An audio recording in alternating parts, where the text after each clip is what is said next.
Hello. Hello, welcome to the Hong Kong ABEMA Session 9, Class 57. My name is David Fung. I'm your moderator of tonight. Just have one reminder to the floor. Please fill in the attendance form to register your attendance. The attendance will be closed by 6:15. Can I just ask you to fill it in as soon as possible? All right, now welcome again to attend to tonight's class. If you can remember last time, Hong Kong ABEMA has actually just started a new series called the Open BIM on regulatory aspects. Now, following our last month's section on Open BIM, if some of us can still recall, we had the software vendor to introduce us some Open BIM tools in GIS and BIM integration, and particularly some checking tools in regulatory process as well. So that gives us some aspect of how we can use Open BIM in the regulatory perspective. Now tonight we have the honor to invite a special guest from Italy, Mr. Franco Coin, who is from the Building Smart Italy chapter, and also the vice chairman of the steering committee of the regulatory domain in Building Smart International. Well, he's going to give us a very, very interesting topics. It's called the adopting Open BIM in regulatory, which is the state of art and look into the future. So before we have his great speech, let's invite Ms. Ada Fung, Professor Ada Fung, to give us some background about Hong Kong ABEMA. So Ada, may I pass the time to you? Thank you, David. Let me share my screen.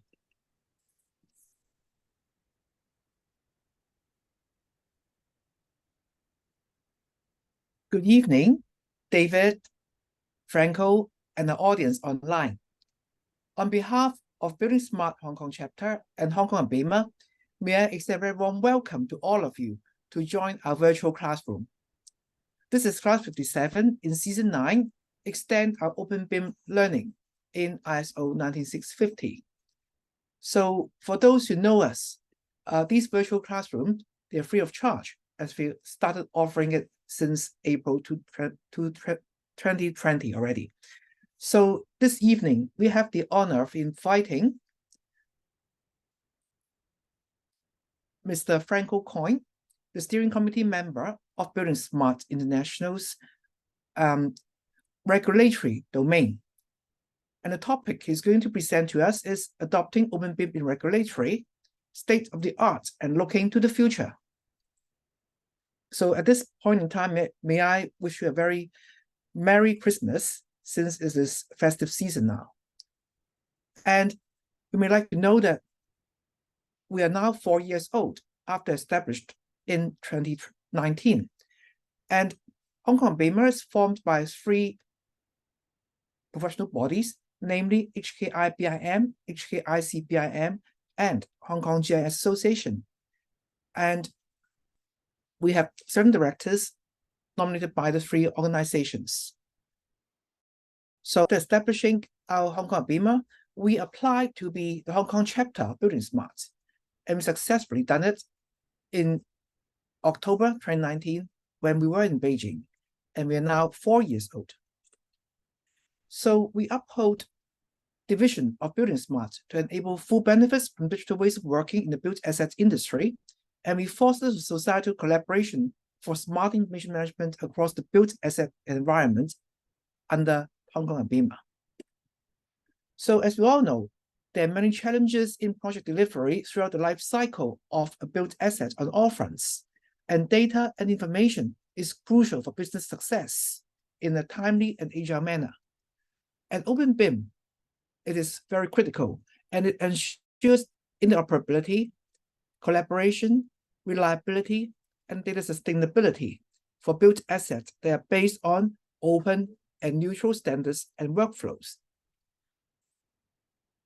And the use of BIM for asset and GIS spatial supports applications across virtually all sectors of human activities. And with the adoption of OpenBIM, OpenGIS, OpenCDE, we will be unlocking for organizations to build resilience in society's well-being and sustainability, delivering a positive impact on the environmental challenges such as reducing carbon emission and reducing waste, which is critical for sustainability. And I'm very impressed by a speaker from the Netherlands. Back in October 2018, we attended Building Smart Summit. And he said, we do not use the term OpenBIM in the Netherlands. From the very beginning, the BIM we learn is OpenBIM. Unfortunately, we in Hong Kong do not have this luxury. And that's why it was not until end 2019 when we joined Building Smart and we started to drive OpenBIM. In other words, we're relatively slow starters in the global arena. And I'm keen to drive OpenBIM in Hong Kong. And that's why we formed the alliance. So, of course, after forming the alliance, the most important part is for training and education. And we have 4 types of training activities. The first type, virtual classroom. The second type, Building Smart International's Certification Foundation Program for professionals. And the third one is BIM and GIS training. And the fourth one is special training events, the hybrid mode. So in a virtual classroom, these classes are held on Wednesday evenings since April 2020, and we're now in season 9. And for the second part, the professional certification under Building Smart. As Building Smart is the global benchmark for OpenBIM training, obviously we want to drive it for Hong Kong. And we have 2 levels, namely the foundation level and the practitioner level. So what we have been launching is the foundation level. So there are 5 learning outcomes with around 30 learning objectives. And after the training, there will be multiple choice questions. For those who passed it, can get a certificate, which is a lifelong and globally recognized certification. So by now, we have around 550 qualified individuals on the list under the Hong Kong chapter. And I would say this is quite a good progress since we have been launching it for around 3 years. But on the other hand, we can see there's a lot of people who have been able to learn OpenBIM. And you may ask, should I learn OpenBIM now? And I may refer you to this technical circular issued by the Development Bureau back in December 2020. That is 3 years ago. And it says OpenBIM strategy should be adopted as far as practicable. So it is high time for you to learn if you have not done so. So act now. And we have a time-limited special group discount offered for groups of more than 10, 20, or 30. And there'll be some other OpenBIM courses that are offered by training providers, namely project and contract management course, and also OpenBIM applications course. And the other is a 10-week BIM and GIS integration foundation program offered by our trainers. They are conducted only once a year by David Fung and Paulina Wong during the summertime when they have the vacations for the professors. So next, may I come to the membership, collaboration, and Building Smart activities that we also use to drive OpenBIM adoption in Hong Kong. By March 2023, we have 59 members. And by now, we have around 61 members representing more than 50,000 people in Hong Kong. And we signed MOU with like-minded organizations, with GS1 and also Smart City Consortium, CIOB, GBIUA, and also the Asian BIM collaboration. And when we join Building Smart, if you join us, you'll be part of the domains as well. We have now got 10 domains in Building Smart, namely airport, building, construction, infrastructure, product, railway, regulatory, electrical, technical, and maritime. And for the domains, we have from Hong Kong, Francis Leung joining Building Domain Steering Committee, and David Fung also joining Regulatory Domain Steering Committee. And we have strong delegations to join Building Smart International Standards Summit. This one's for March in Rome, and we have delegates of 26 going there. And we also run awards and competitions. And after establishing a chapter, I'm glad to see that after training, we have got some winners for the international awards. In 2021, we have Hong Kong U reaping the professional research category, the award winner. And then 2022, we have 2 awardees, one from the Henderson Open BIM construction for buildings, and another one professional research from Hong Kong UST, and special mention for handover by SBI. And 2023, we are glad to see 5 out of 22 finalists are from Hong Kong. Now, this is a real achievement because to be a finalist, you've got to be one of the top 3 in the world to get there. So we have 5 and we are very happy. And 2 got special mentions, namely the category of asset management from Water Supplies Department, another one, construction for infrastructure from CCCC, the iPark Open BIM application in Hong Kong for waste management facilities for EPD. So we're glad to see that we have been making steady progress in achieving success in Open BIM. So what do? We want to accelerate Open BIM adoption to build asset industry in Hong Kong.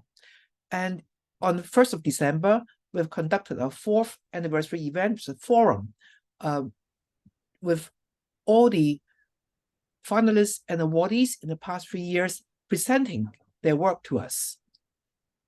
And we have a happy gathering of lots of speakers and participants. It's a hybrid event. So we should move on. So what do? We have won the awards. And for the awards in 2023 is another great success. For those who are successful, they can join the international awards without problem at all.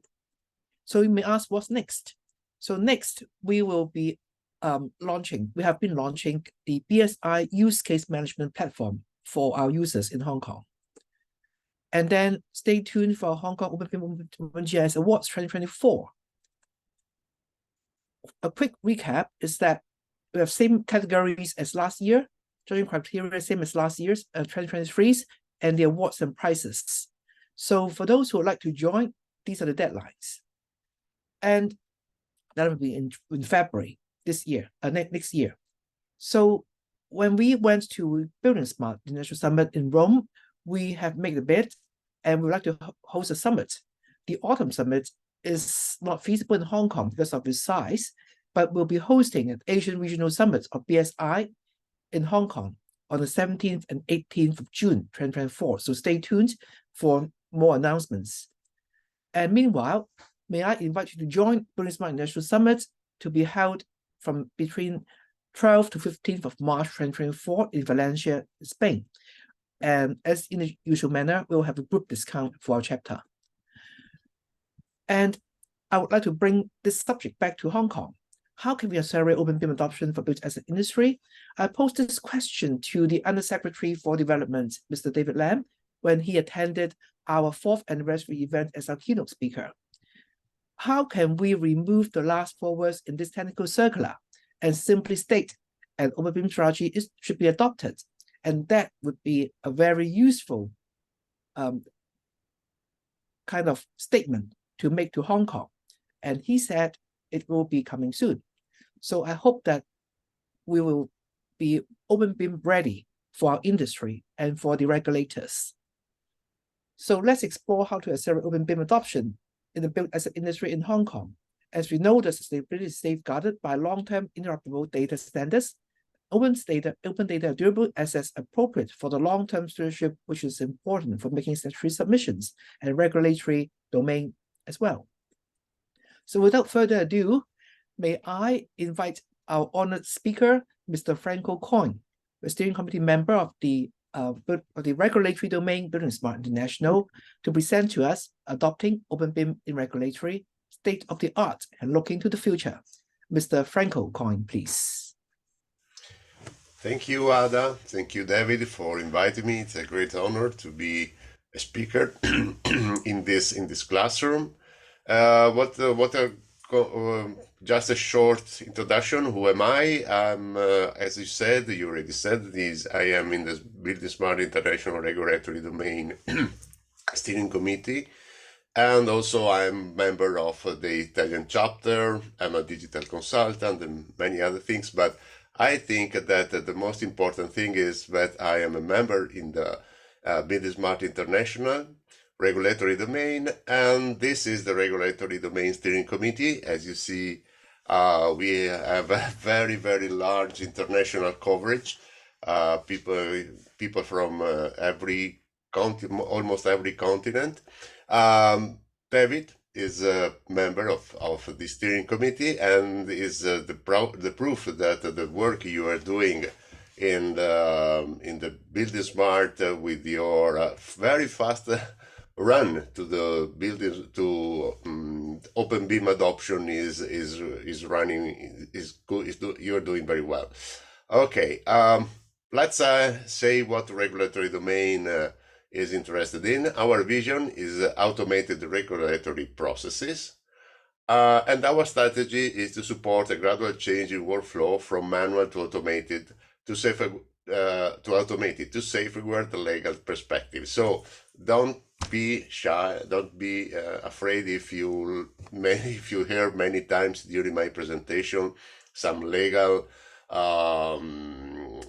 we are talking something about legal topics or legal entanglements in our work, but this is what it is going on in the regulatory area. How did we how can we talk about regulatory in a very global way? We saw that there been a research run by the regulatory domain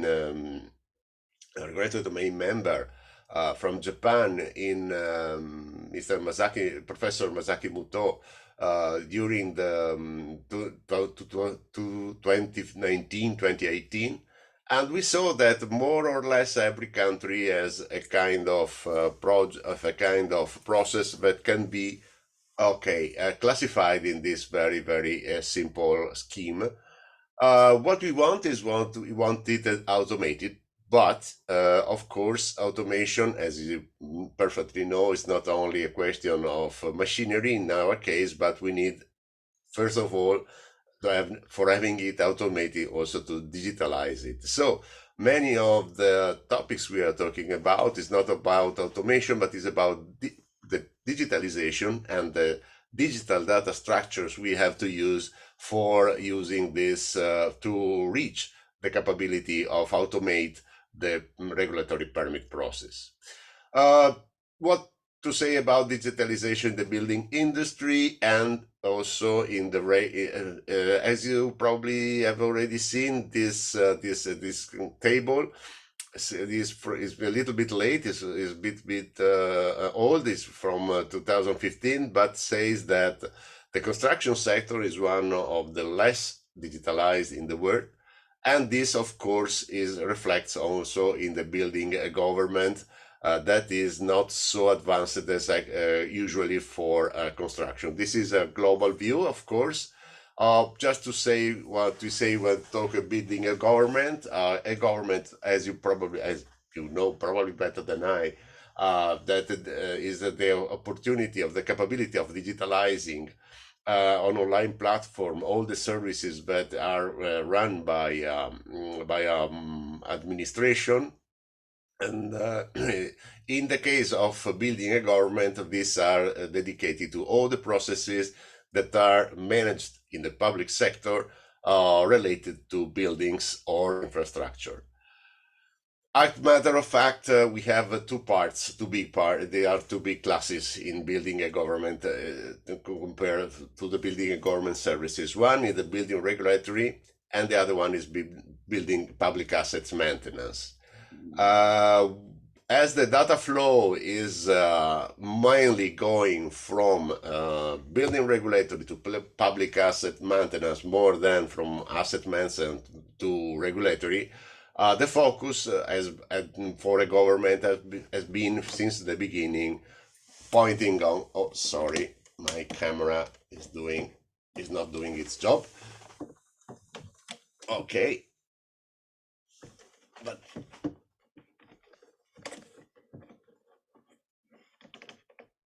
okay, I hope it's going. The focus is on building regulatory. There is another reason other than the technical part related to the data process. That is the urgency for institution and industry, because as the World Economic Fund said that in 2020, regulators impacts on many aspects of the engineering and construction industry, and this is a big issue in some proceeding and evolution of this sector. So to start talking about what is needed for the regulatory digital approach with OpenBIM, let's start from the requirements. From a straight point of view, as you can see, we have the first question is why digital, but sometimes you can find this question coming from institution, and of course the answer is the general answer you give to every single business, to every single institution when we're talking about digital, but we are looking for efficiency, accuracy, staff focus, transparency, and data sharing. That is our topics, requirements that are absolutely an essential part of the innovation and evolution of services. But in the digital building automation, we have other issues. One is the increased complexity of building projects. Buildings are becoming even more and more complex and with multiple stakeholders, and they are also managed with various software tools, and the vast amount of data is coming from the buildings. Interoperability issues. The construction industry is facing a lot of problems related to old software that were not interoperable, and you have data that are available but not available, that are existing but not available because there is not a way of managing them. So interoperability is very important, not only in time but also because when you have to exchange the data from a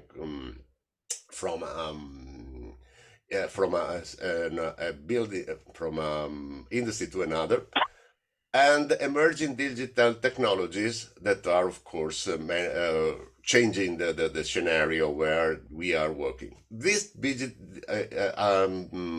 building automation issues are not all the building issues, but are there one that can be transferred as they are to the regulatory environment.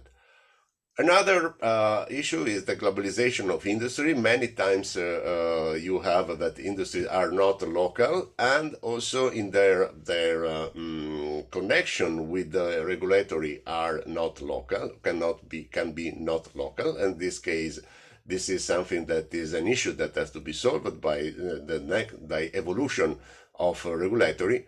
And of course, you have how can you miss the efficiency and cost reduction of the service? And one very important topic in this moment, a very important issue, is sustainability and safety compliance, and the capability of keeping it of managing it in an efficient way.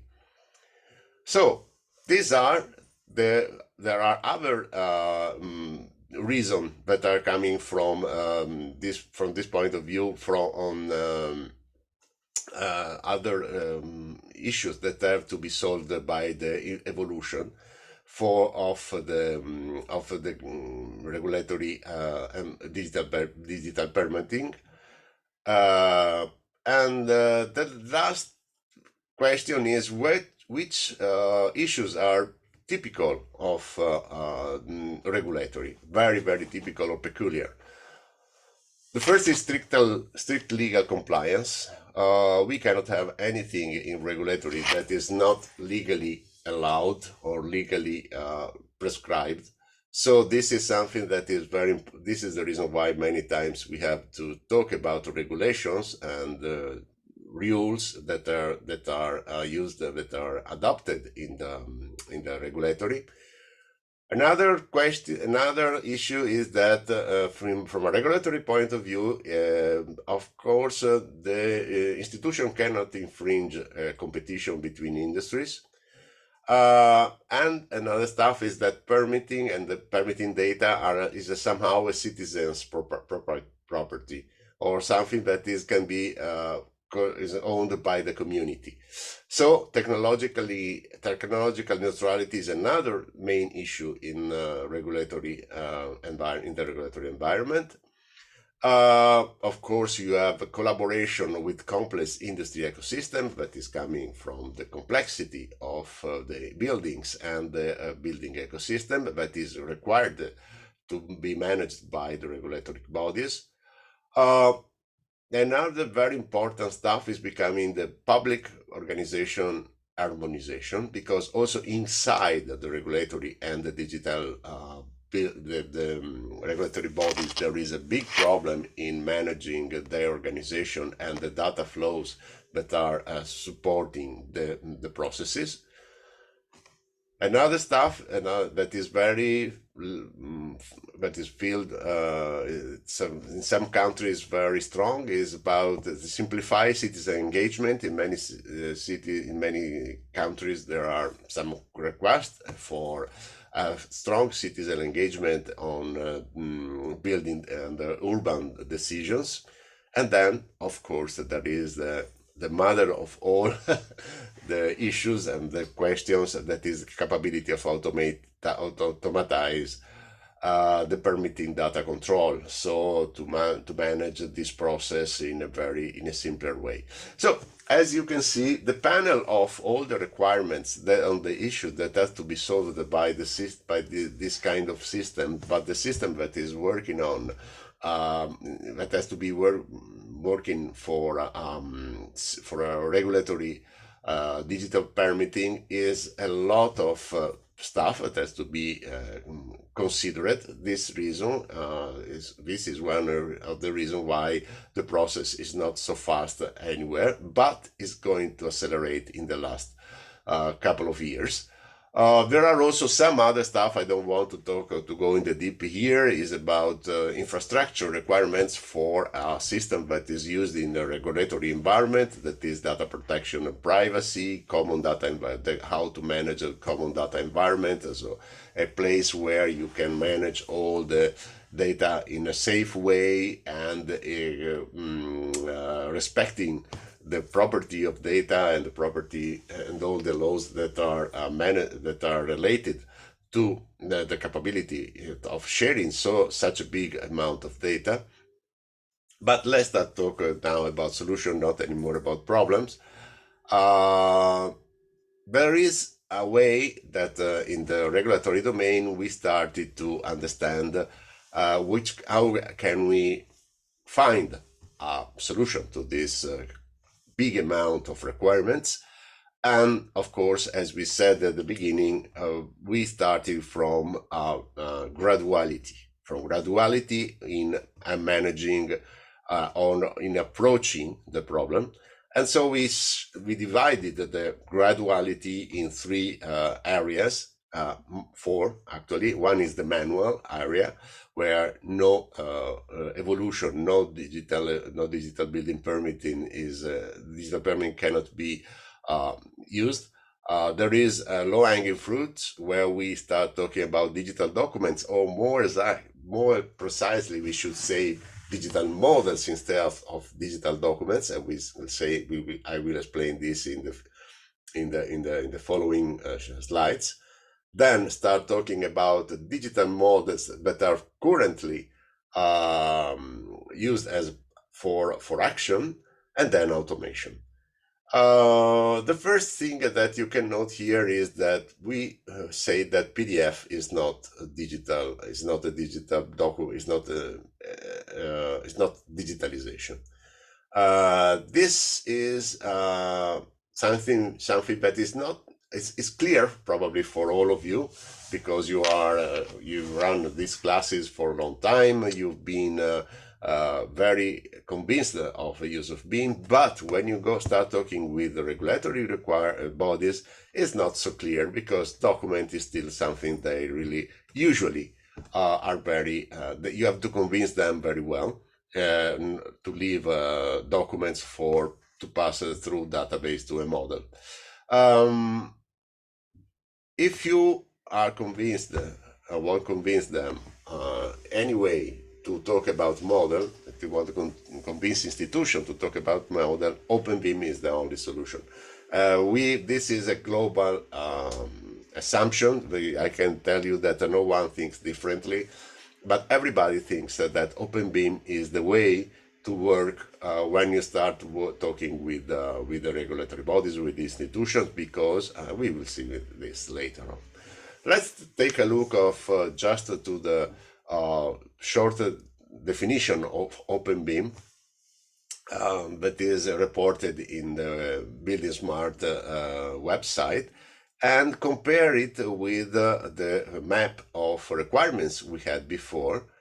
And if you take a look to this, you see that many words, many points, many area are supporting more or less. I did this in a very short way, but you can try to do it by yourself. Which of this, of the terms that are used in the OpenBIM definition are supporting the requirements that we have seen for the adoption of OpenBIM, of digital build, of the issues that we have been for digital building permitting. Accordingly, we say just one thing. Probably you know better than I, but if anyone is not to understand it, because I'm talking about OpenBIM, that is a quite new definition of standard and building smart services that are supporting the automation, the building management automation. We talk about IFC, that is of course the foundation, and the other tools like IDS, BCF, IDM, and so on. Probably you already seen that all these tools works together in a flow to manage data for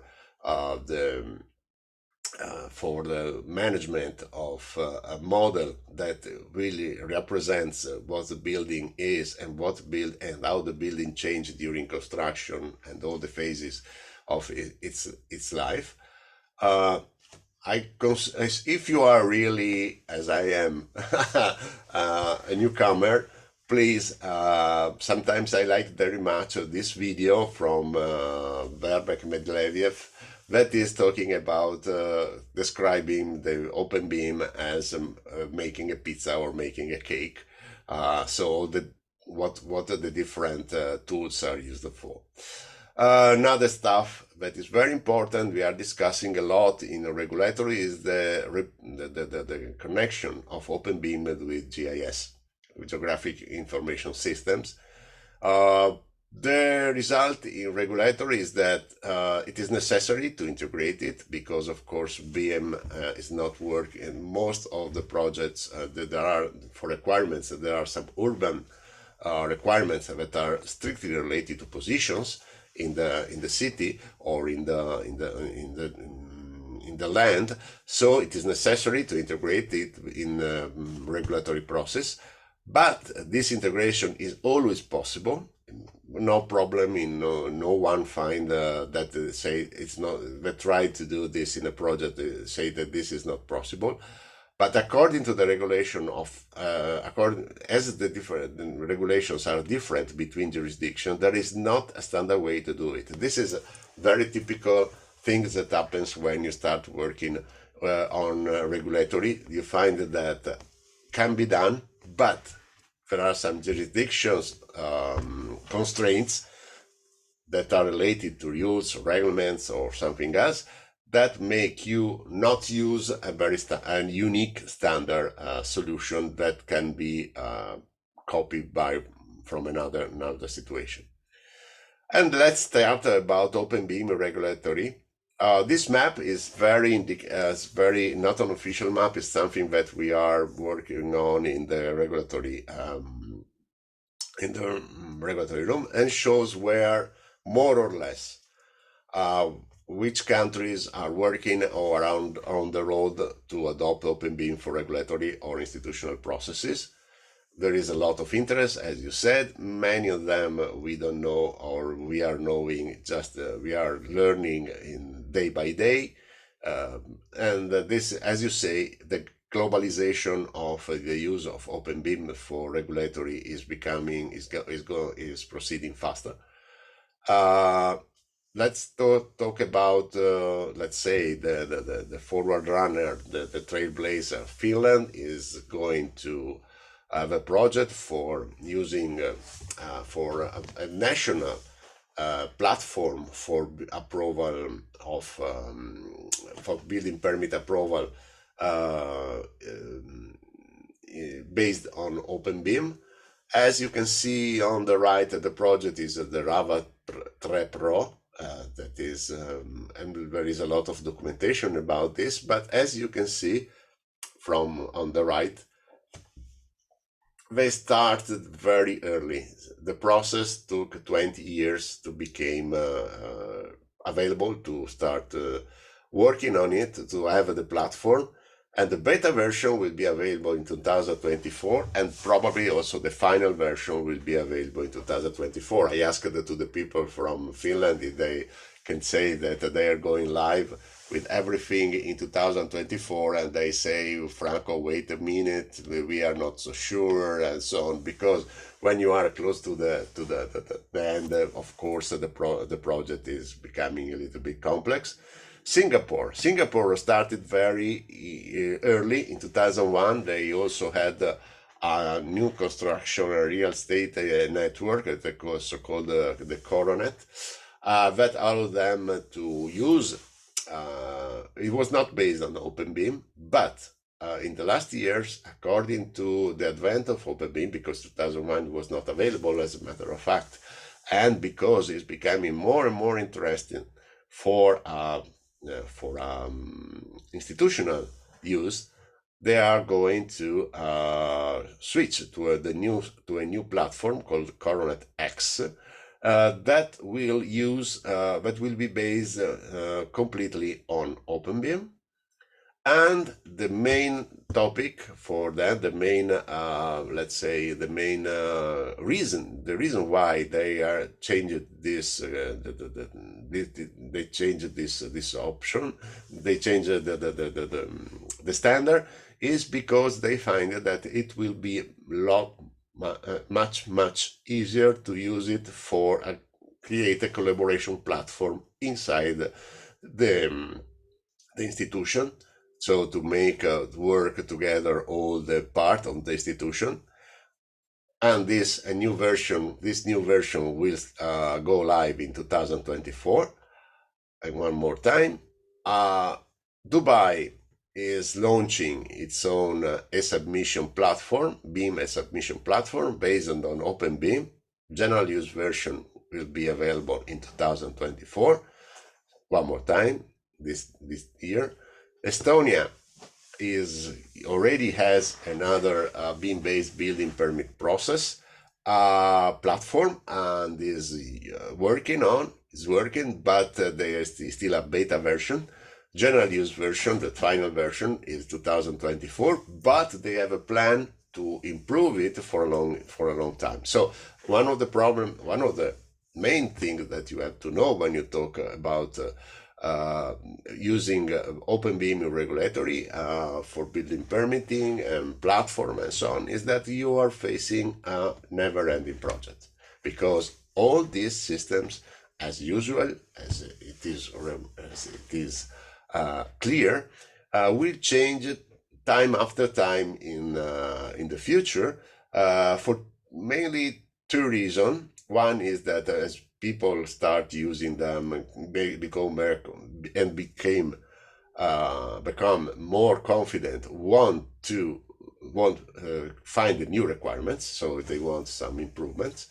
And the second one is that regulations and the rules as you are as you are using the system really, will support more and more the simplify and convert the rules and the regulations to be to support the new system, the new platform, and this make the platform more efficient and also more effective. This is my very personal view of the state of art. I put all in our graph all the position. I don't put here Hong Kong for the simple reason that I will come and talk a little bit more about this, not because I am I know that you are in this BIM initiation area, in my opinion, but of course you can convince me that you are more advanced and tell me that you are, of course, stronger than I report in this. For sure, you are in an area, you started this area. As you can see in this slide, there are countries, cities, regions, and so on, because this is another particularly part of the regulatory approach. It's not something that is working homogeneously in all the lands. Sometimes there are some part of the lands, like Scotland is going a little bit faster than UK, for example, because they appreciate and they want to go faster on to a general use of OpenBIM in regulatory. And last but not last, let's take, we did a global survey in 2021 with many participants from many countries to ask them what are the perception, and we had also perception both from institution and also from regulated industries. More than 50% of the people, especially institutions, were confident in using OpenBIM in regulatory, even though the perceived worries, they're not about the technology, as you can see in the graph here on the right, but they are more worried about the complexity, the business reorganization, and cost of BIM adoption. How to adopt OpenBIM in regulatory? There are some lessons learned, as you said, from the regulatory, in the BIM regulatory domain, because we are very happy to be involved in many of these processes, or at least as an observer, or to just take a look at what is going on, or having members that are deeply involved. And we know, we find that these are probably something that says how to adopt, or at least push for its adoption. The first thing is to focus on data and not documents. As I said, is convince their institution to abandon PDF, or there is something different from PDF that can be used for reporting the map of a building. And this process is called often as model MALD. That means model as a legal document. And there are a lot of things you can do for doing this, talking about OpenBIM, what it can support you, and how can it support the process. But usually the answer or rebound that comes from institution is about legal compliance, and having a good idea and a very clear idea of how OpenBIM is introduced in the standard environment, and is supported by standards in the activity, is an essential after for pushing OpenBIM in institutional adoption. So pay a lot of attention to this. How different countries get closer to OpenBIM, to regulatory environment, there is not a single path, actually. There is some countries that started from using OpenBIM model as a mandatory document in public building tenders. This is what happened in Italy, it's happening in Brazil, it's happening in many countries in Europe. This is a process to create a mandatory think to force the business and the regulatory to start thinking about build open beam data. Other countries started from their data archiving point of view. So IFC as an official format for legal data archiving. This is some examples are Finland, Norway, Portugal is in progress, and so on. It's another approach instead of start using for just a category of buildings. Work on all buildings for archiving. Other countries are including BIM in GIS, national geomapping or cadastral projects. So like Swiss Topo and Germany work in progress and so on. These countries are doing this. Step 2 is to convince the regulators is to start to unchain the value in building approval data through analytics. So start thinking how the data that are managed, that are not trapped in a PDF document, can work for the regulatory body to start to help them to be independent, to be more accurate, and to improve their veracity in the process. Step 3, of course, is start working since the beginning in automatic compliance checking, because it's more or less is that the goal that everybody wants is the things that is very important to reach. Pay attention, because the issue is reside for this topic stays in the regulators, in the regulation itself. So rules and most of regulation, you can force the platform and the system to manage data in case of in the process of to follow the rules and the regulations or regulations, but of course there is a limit, and so the main issue in this case is start working on rules in parallel. Going to close very fast. Building Smart as a roadmap to support you and all the chapters to going on to work on the approach to regulations and to use open beam to beam-based regulatory processes.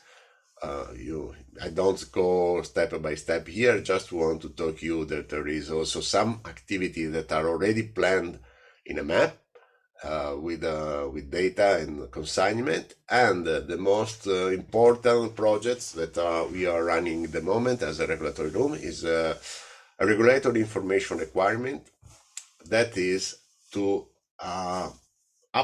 update the IFC standard with all the data sets and P sets that are needed for regulatory.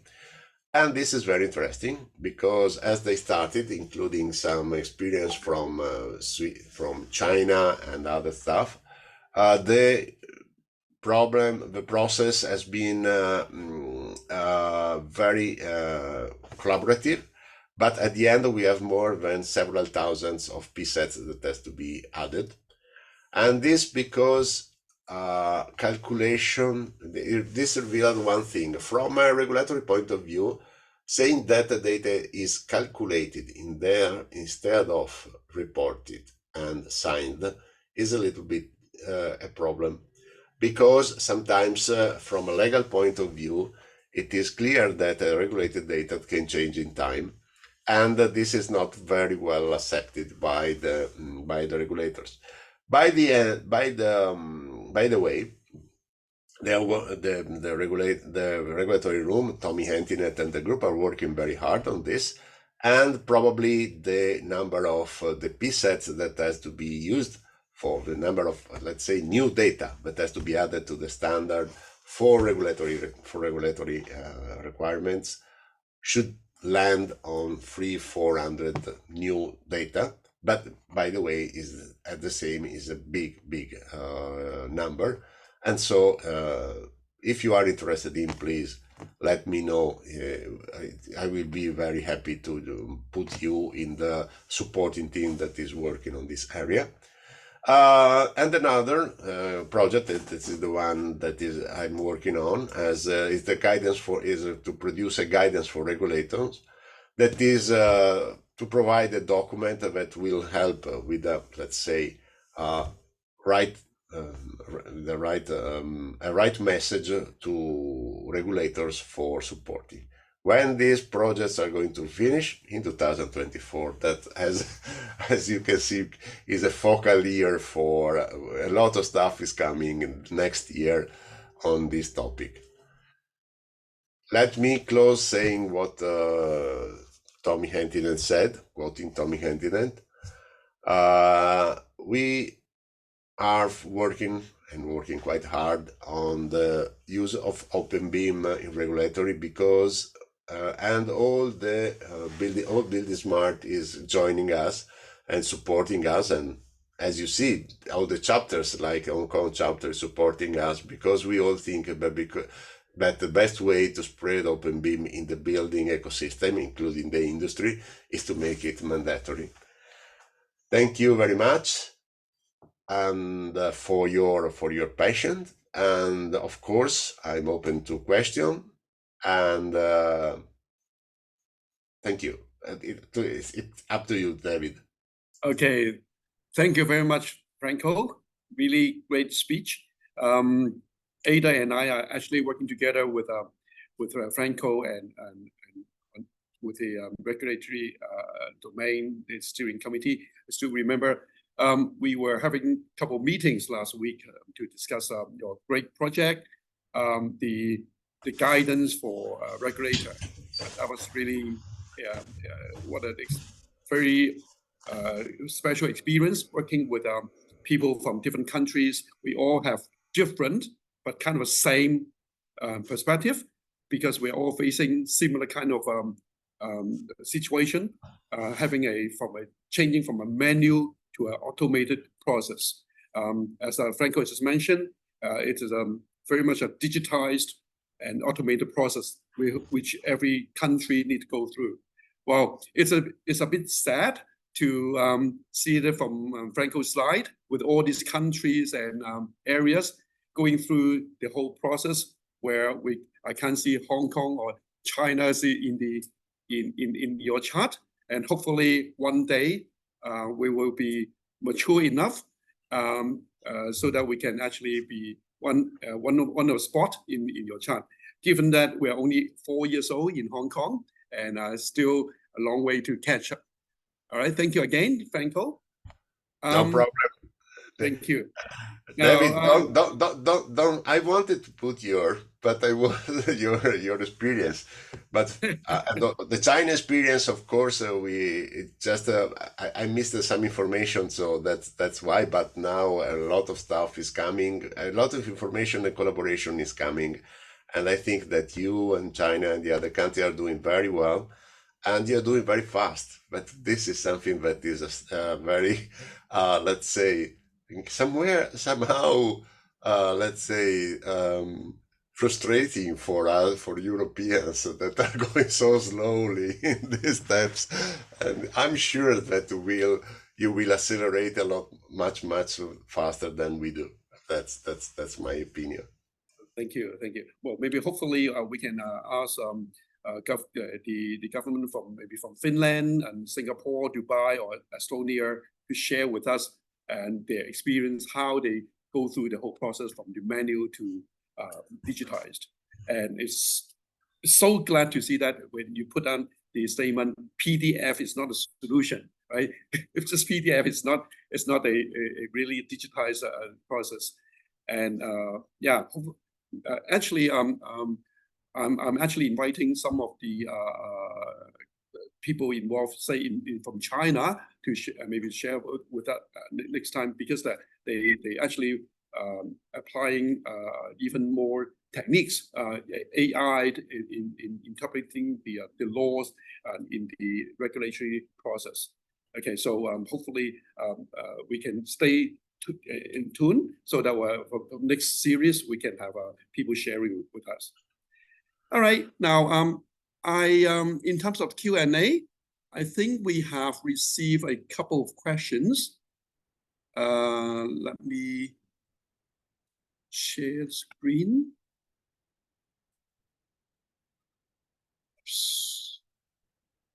Okay. Now, Franco, I Yes. received several questions in here. Just okay. Now, the first question. So, what do you think are the obstacles for the authorities in adopting OpenBIM in the regulatory process? And if there is, how can we overcome this? Okay, the main, I think that, okay, first of all, we have to say that authority is not the same everywhere because we are facing a different approach. In Singapore, actually, the authorities are pushing for the adoption of OpenBIM in regulatory, and actually the Coronet X project is promoted by the authorities, so the adoption of OpenBIM. In other countries, it's a little bit longer. There is a group, it's called LOET-BIM, that is working especially in Europe, that talks about the legal approach to this process. And probably this is the main issue, because if you can go gradually, but you have to be legally covered, you have to be legally compliant at every single step you do.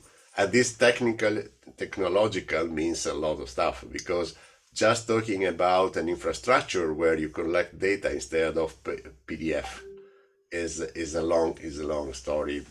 It's a long story. But on the other side, talk with them. That how can we overcome this?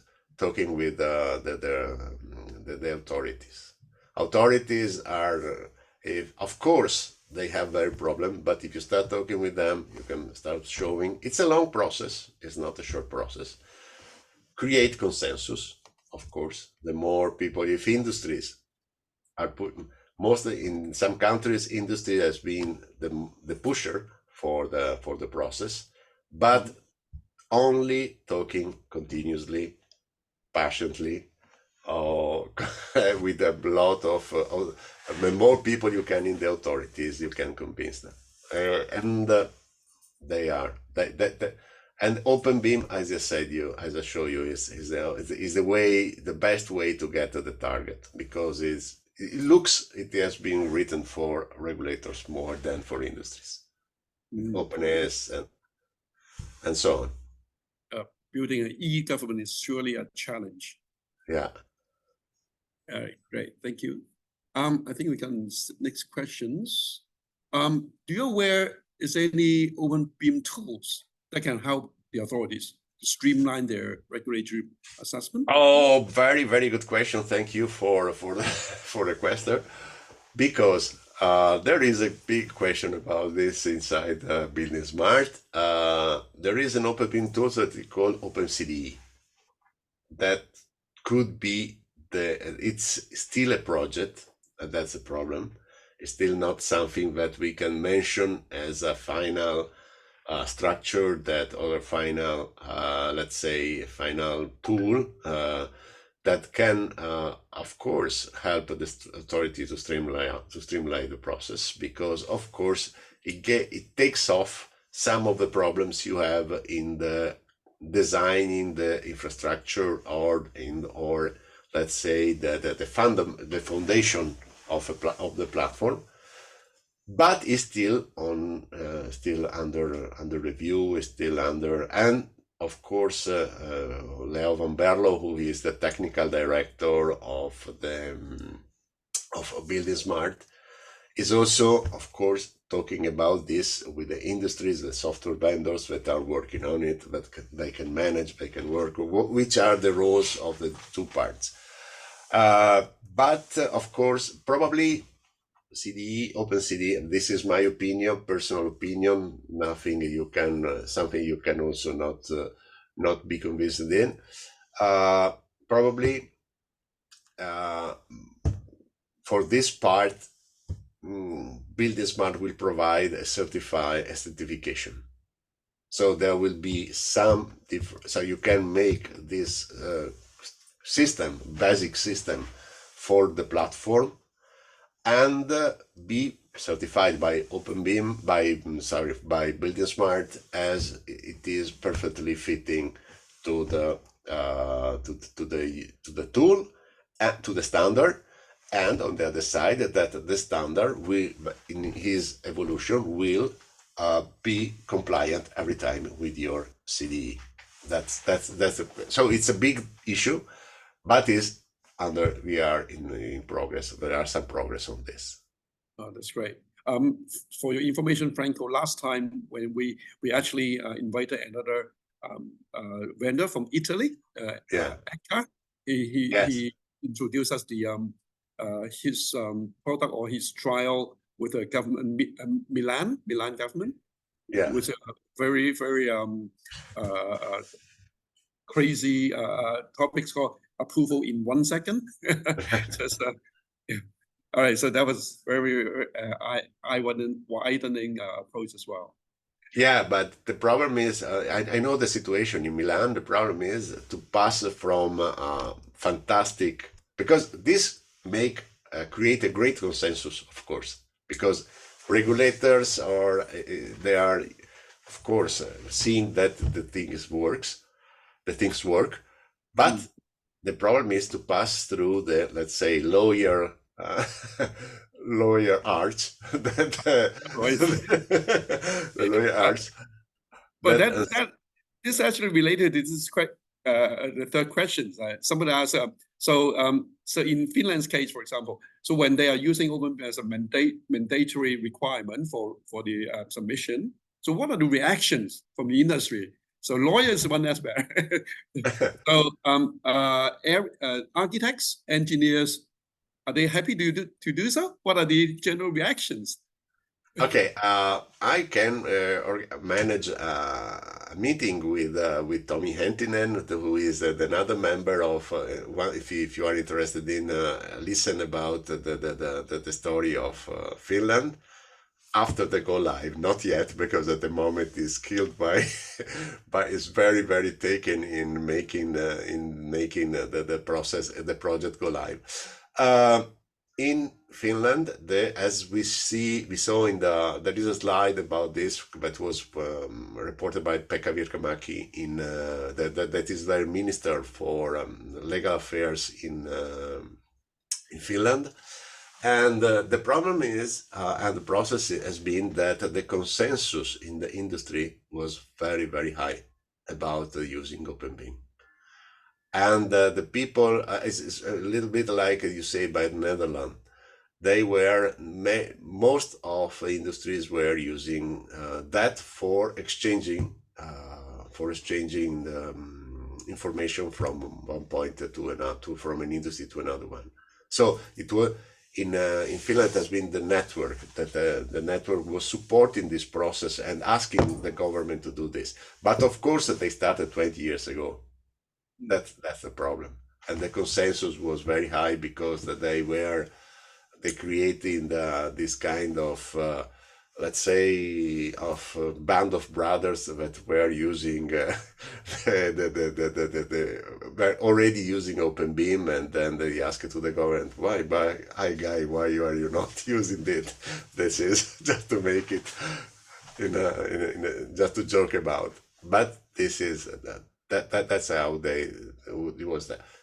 Of course, it must be said that now that they are going to go live, a bunch of issues or scares or issues or worries are coming from the industries, because of course they were thinking that they were ready to do everything. But one thing is, when you exchange some data with your the people that is your collaborations in a collaboration approach. When you are going to a permitting approach, there is a lot of collaboration, but there is also something that has to be done in the right way. And this is something that has to be supported.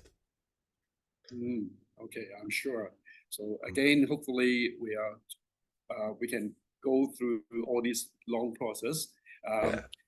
Consensus. Yeah, great word.